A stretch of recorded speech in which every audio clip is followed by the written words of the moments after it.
Come on over here, son. Come on. Walk to Daddy. I think not!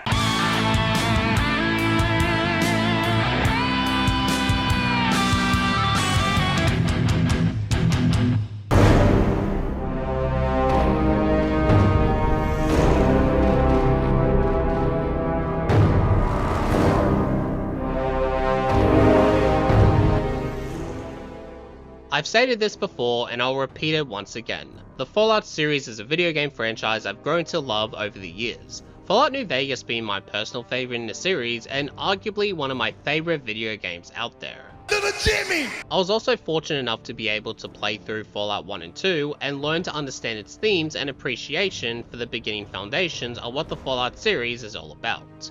But of course, the Fallout games I'm going to be discussing this time around is the first Fallout game I ever played, and that is Fallout 3, the third installment in the main series. My best mate from high school showed me this game, and I was intrigued due to never seeing this type of game before, as I was still into my PS2 at the time, and having also owned an Xbox 360 back then, I did manage to purchase this game. So I'm assuming you know how everything folded at the time.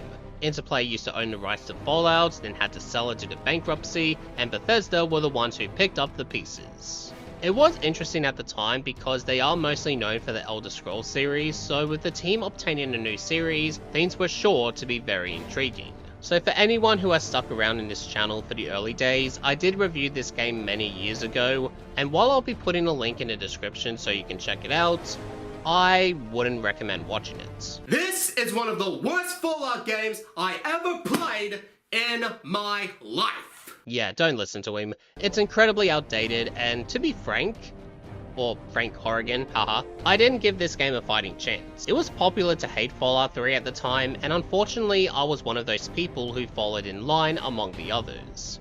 Well, not this time, son. This will be a relook video, and I'll be taking as much time as I need to go through the game and ask myself the question, is Fallout 3 actually a good game? Before diving back into the ruins of Washington DC and finding out, I do have to point out something. I won't be touching the main story and the factions a whole lot, and that's only because my opinion about the story and factions here is exactly the same as before. Your character doesn't feel like the main character, the Brotherhood of Steel of DC are generic, and the ending completely sucked. What I do want to talk about is the actual meat on the bone, and I'm not talking about the Mylark dancing like he's selling his body on OnlyFans, but more specifically, looking at this game for what it's worth and see if I enjoy it or not. And just by looking at the introduction from the main menu and hearing the War Never Changes monologue introduced by Ron Perlman himself, I can already feel that flow of nostalgia kicking in. We begin with creating our character for the game, and as for naming him, I have the perfect one just for the little special guy. Liam Neeson Jr. We then get to build our face, and at the time, the options for character building does look good. You can add hair, skin color, changing the face, that sort of basic character creation I'm sure we're familiar with. And here's what Liam Neeson Jr. looks like. Yep, it's only a face a mother could love. You're going to look a lot like your dad. Oh yeah, I bet I will. And look, I'm not going to spend too much time in Vault 101, and I did pretty much speedrun this section because the intro here takes way too long. I know they are trying to build a story from when you were a baby learning how to walk, to being a child and having your 10th birthday, to being a teenager and taking the GOAT test, which I totally skipped that part by the way. But my point is, I believe Fallout's intro shouldn't be a marathon of hurdles to overcome. Fallout New Vegas lets you create your character, give it some skill points and traits, and off you go in adventure in the average time of 10 minutes. The story should be focused on what's outside the wasteland, not packed in here. The intro here takes around 40 minutes to an hour if you're not running through the areas as quickly as possible. There is a reason why there is a mod for skipping the intro, and there is a reason why over 100,000 people decided to download this mod through the Nexus mods. If you enjoy this type of media, then good for you. but I'm not keen on it, so Vault 101 can fuck right off. But because I am using the PlayStation 3 edition, I have no choice but to go through it once again. And also, there are no traits to pick up for your character here, which does suck if I'm being honest. It removes the interesting positive and negative effects for your character, and without it, it does make the game less replayable in a long distant future. And I'll be honest, I was kind of being a dick to my dad, voiced by Liam Neeson of all people, and that's due to just ignoring him and playing with my ball. And so, Liam Neeson Jr. and his ball made a pact and decided to be the best of friends. They will travel through space and time, through thick and thin, to overcome any obstacles standing in their way.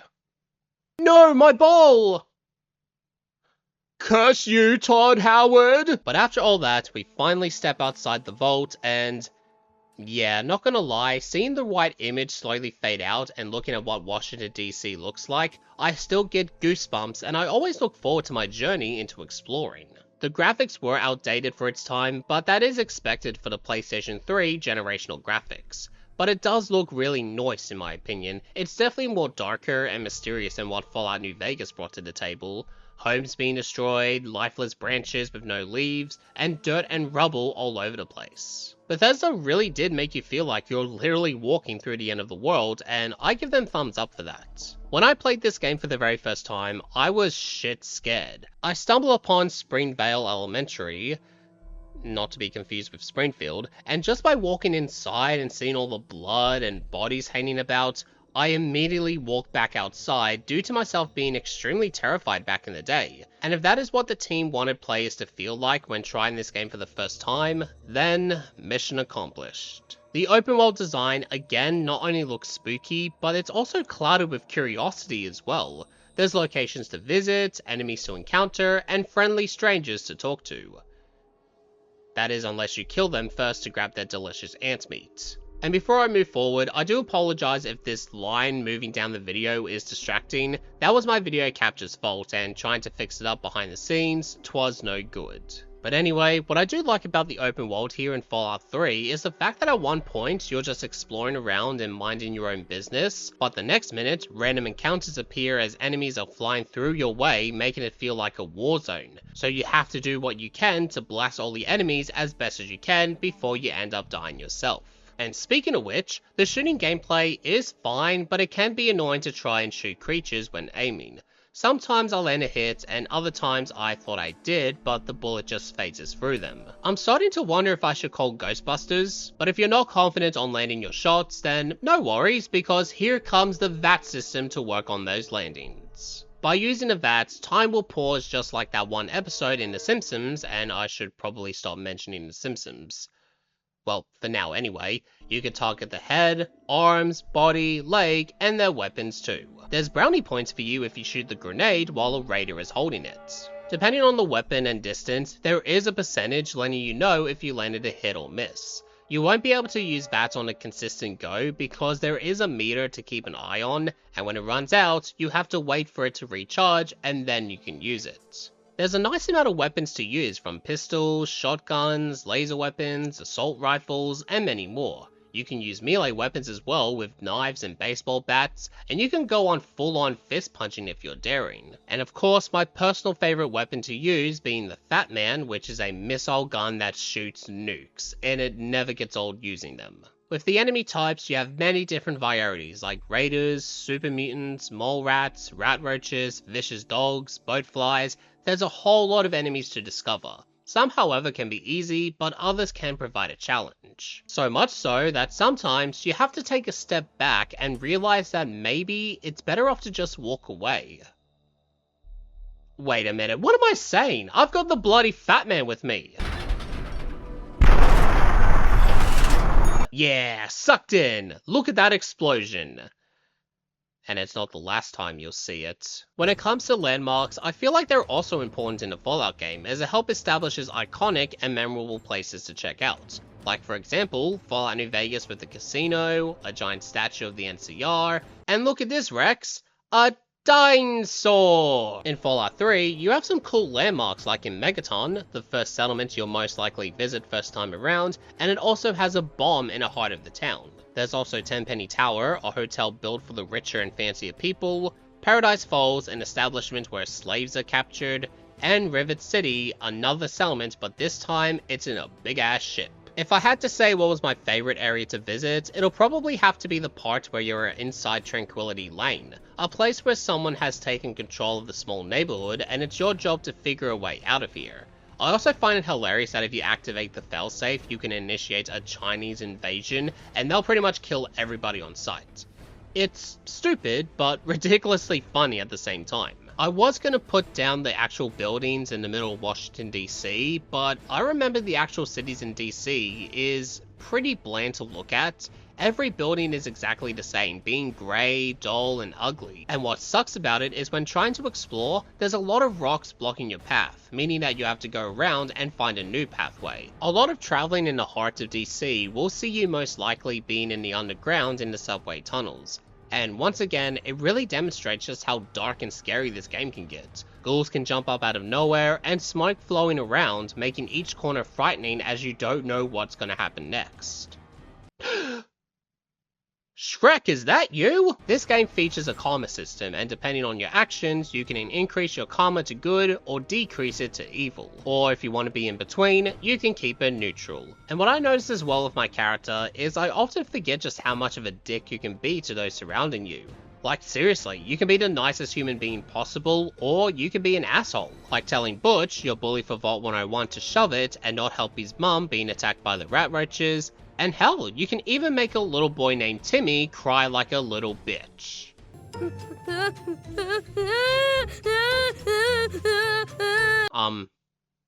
This game can be a bit fucked up if you ask me. Fallout 3, like the previous games, has a leveling up system, and when obtaining enough XP, you level up by 1.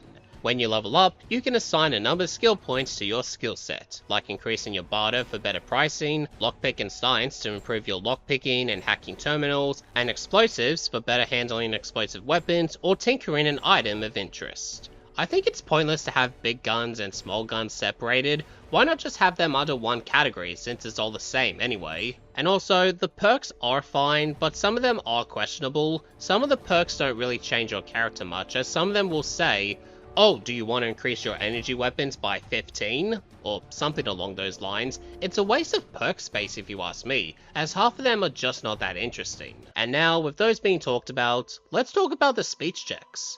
So, this one is bizarre in my opinion. Instead of it being a skill check, it becomes a percentage check. A percentage check in which may or may not work. But what really blows about it is no matter how many times you come across one and failing the speech check, you can always reload your save file and try again until you eventually succeed. And I am calling this a negative because it ruins the whole role-playing experience for me. And not every role-playing game has to go your way, you know. In New Vegas, if you don't have enough points in your speech, you get a funny dialogue telling you no, and that's perfectly fine because at least there's a bit of replayability here. And if I want to see what happens if I succeed in that speech section, I'll have to put in more points into that speech for the next playthrough. Failing the speech check is not the worst thing in the world, and because Fallout 3 has a percentage check, that tells me that I don't have to put points into speech, as I can just simply reload again and again until I eventually get it. It's just bad in general, and very distracting if you want to fully get invested in roleplaying. But I will say that at least it's better than what Fallout 4 brought, and oh boy, we'll get to that fucking game soon enough. I'm looking at you, Preston Carvey. What? I'm just trying to give you a side quest for a settlement to mark on your map. Fuck off, Preston! I suppose this brings me to the side quests, since I'm not going to be talking about the main storyline anyway. The side quests are really fun to partake in. There's a few good ones out there, like Oasis, when you meet up with Harold and you have to decide on either ending his life or helping the group out by harvesting more trees to grow. The Superhuman Gambit, when you're in the middle of a breakout between two people in costumes and you have to take one out. And the Power of the Atom, when you have to make a choice to either save Megaton or blow it up. Have a guess which one I did. While I don't have an issue with them, the problem I do have is the game fails to tell me where these side quests are located. With the Superhuman Gambit, for example, nobody told me where the quest was. Nobody mentioned this quest to me both inside and outside of the game. The only way I knew how and where it was the fact I was trying to go for a Platinum Trophy run.